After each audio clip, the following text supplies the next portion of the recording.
வணக்கம். ஒரு நண்பர் கேட்டிருந்தாரு, சார் எனக்கு லக்னத்துக்கு 10ல கேது இருக்கிறாரு, தனிச்சு இருக்கிறாரு.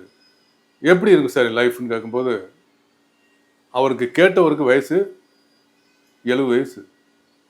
எப்படி இருந்திருக்கும்னு கேட்குறாரு. நான் சொன்னேன், லக்னத்துக்கு அவரை பத்தி எனக்கு தெரியாது. முன்ன பின்ன அவரை பார்த்ததில்ல. அவரா கேட்குறாரு. ஜாதகம் பார்க்க வந்தப்ப கேட்குறாரு. நான் சொன்னேன், நிச்சயமாக உங்க வாழ்க்கையில இந்த கேது திசையோ, மற்ற கிரகத்தின் திசையில கேது புத்தியோ வரும்போது, நீங்க பெரிய லெவல்ல இருப்பீங்க. நிச்சயமா ஒரு சுக்கிரதசை வந்துச்சுங்களேன், அந்த சுக்கிரதசையில கேது புத்தி வரும்போது அருமையா அந்த நல்ல வாழ்க்கை வாழ்ந்திருப்பீங்க.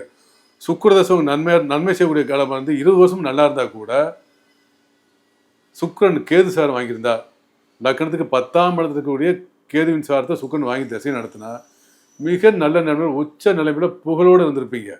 ஆனால் உங்களுடைய கடைசி காலம், இப்ப அனுபவிச்சிருக்கக்கூடிய இந்த கடைசி காலம் உங்களுக்கு ரொம்ப ரொம்ப மோசமா இருக்கும். பரிதாபமான நிலையில இருப்பீங்கன்னு. ஆமா, உண்மையினாரு. இது ஏன் சொல்றேன்னா, நம்ம தமிழ்நாட்டில் மிக மிக ஒரு உச்சமான நடிகர் இருந்தார். அவருக்கு லக்னத்தில் 10 கேது. அவர் வாழ்க்கையும் அப்படிதான் இருந்தது.